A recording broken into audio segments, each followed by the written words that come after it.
Okay. Hi viewers. So I think this is my last video. And it's crazy to think that I started my life on this Martian colony 15 years ago. And now it's ending with the destruction of our society. It's utterly impossible for me to build my life on the foundation of chaos and suffering and death. I see the world being slowly transformed into a wilderness. And the approaching thunder that will one day, I guess, destroy us too. I feel the suffering of millions of us, and yet, when I look up at the stars, I somehow feel that everything will change for the better, and that this cruelty will end, and peace and tranquility, I guess, will return once more. But I guess signing off for what seems like maybe the last time, this is Missed Opportunity Radio. What was once the furthest outpost on the old frontier of the West will be the furthest outpost on the new frontier of science and space. It was our pleasure to have participated in one great adventure. It's an adventure that took place not just in the month of July, but rather one that took place in the last decade. The next place for humans is Mars. That's all there is to it. Концептуально, повторю это слово, мы должны определиться, мы в мире. Мы научное сообщество. By the mid-2030s, I believe we can send humans to orbit Mars and return them safely to Earth. We can, and must, use our curiosity and intelligence to look to the stars. Develop the technologies to take American astronauts to Mars and beyond. We're going to Mars.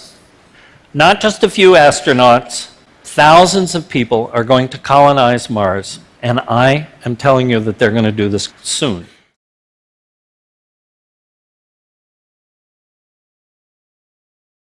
Hello everybody. You know why I'm walking? Where is your coat? I've got to go for a little while. Bye-bye. Welcome back to MCN, Mars Channel 6 News. I'm Ellen Gretchen and here's today's news. The celebration of 100 years on Mars begins today, June 13, 2234. Already dozens of Martian-born citizens have gathered in the sector halls and in the glass rooms to celebrate, including in Martian Sector 3. Is presentation by Paul Hecht, the scientist behind the 22nd Century ISRU, or in the Societal Resource Utilization Food Supply Machines. Overall, the Martian and Earth collaboration for resources has provided Earth with a food supply that has dropped poverty by 10% in the last 60 years, and Martian life has greatly improved our knowledge of our universe. I'm Ellen Gretchen, and this is Mars Channel 6. End of our videos. See you next time. Good evening, this is Leon Elliott on USA Now. It is February 20th, 2240. Today we have the story on the meeting between United States Mars Ambassador Orion Zander, Chinese Mars Ambassador Yang Kezhuang, and Mars Colony's 118 Representative Luna Tejan met on the International Space Station. Tensions rose when Representative Tejan brought up lessening the amount of food supply to Earth to supply more to the rapidly growing colonies. Ambassador Zander replied with newly elected U.S. President Emmett Kristen's plan to expand the food program and actually increase the food supply to Earth.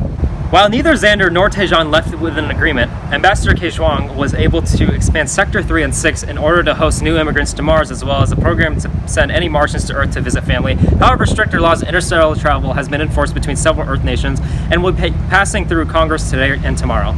This is USA Now, Leon Elliott signing out. Hi viewers, this is Miss Opportunity Radio, and I'm Opportunity. I don't really have a lot to talk about, if I'm being honest. I mean, I only started high school like last month. We have a test though. I have my first test of high school. That's kind of crazy. Well, that's pretty much all I did today. My life has been kind of boring. Sorry for not updated in like 6 years. Hey guys, it's Opportunity here, and I just wanted to talk to you about some political issues, especially because we'll be able to vote in the next year or two. And I know we all know that I'm a relatively political person, but I figured I'd actually get involved and talk to you guys, especially because I have a big following now. So, I mean, all I really want to talk about was that meeting between Taejong and Kwajing and Xander.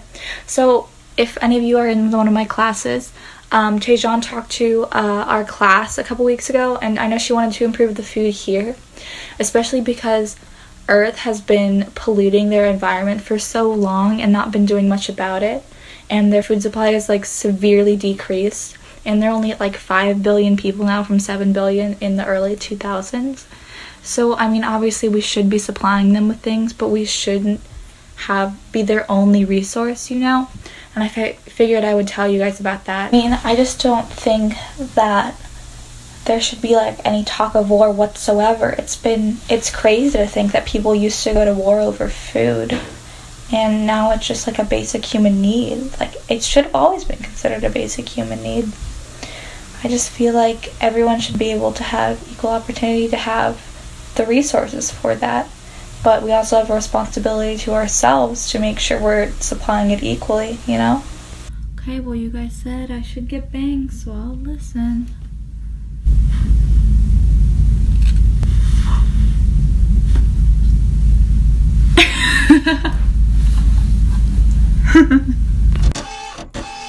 This is Kitty Osen reporting from Channel 3, News on Mars. A protest in Sector 9, 12, 19, and 24 began this morning on April 17, 2246 at 6 a.m. Dozens of Martian civilians and officials met to prove to Earth that they are independent and can manage by themselves. After 100 years of peace between two planets and several surrounding asteroid colonies, Martians have decided that they have enough of being co-governed by Earth. How the International Space Embassy will handle this is yet to be determined. Now we go live to several protesters in the colonies to share their ideas on why they have taken a stand. Don't think it's fair that we're exploiting our values, making the kids work, you know, calling these people our partners. They're going to be slaving kids, women and children, working them for pennies on the dollar, and they're still not going to get anything. No, I mean, I just think it's so annoying that we've done like all we can for like a colony, and then like, I mean, obviously Earth has problems and we should help them, but it shouldn't be Earth controlling us completely, you know? Strong opinions from several Martians. This is Kitty Osen reporting from Channel 3. Okay, so just really quickly, I just wanted to say thank you for all of you who watched my video that went live on Channel 3 News today. That was kind of impressive. And that was really cool, and I'm glad that they're actually interviewing teenagers, because we are the future of this whole society and we really should be more involved with our community, and I just wanted to say that, so thank you all. This is George Alexander on the USS Interstellar. We have confirmation that distress calls have been sent out from several Martian colonies as of this morning on September 21st, 2246. After several months of independence protests, it seems that Martians have taken their attempts to a more violent perspective. With a population total of 5,506, it is heard that close to 1,000 inhabitants have decided to revolt against Earth military officers. Last night, 3 Earth police force representatives were found dead in Sector 4. Several nations, including US, China, India, and Russia, are meeting through holograms to determine what their next move is. Several communications lines from 70% of the overall colony has been cut off, and whether the people inside of it are unharmed remains unknown. One call, broadcasted by proclaimed Mars colony nationalist Elon Unuka, before the lines were cut, showed him declaring that Martians are, quote, superior race, and Earth should back off our planet unless they want war. Nearly 200 escape pods have left the colony to neighboring asteroids temporarily, and a few connections between them have been made. We can only hope Mars communication returns and that these families are safe. I know for so long I've been always talking about being political and getting involved with everything, but ever since this like war broke out and this is basically anarchy, I feel like I haven't had a place in the society, and I hate the fact that we've resorted to violence. And I don't know how much longer this colony is going to make it, and a lot of my friends have already gone out into asteroid colonies just to wait so we can get back to Earth. But my battery's low and it's getting dark.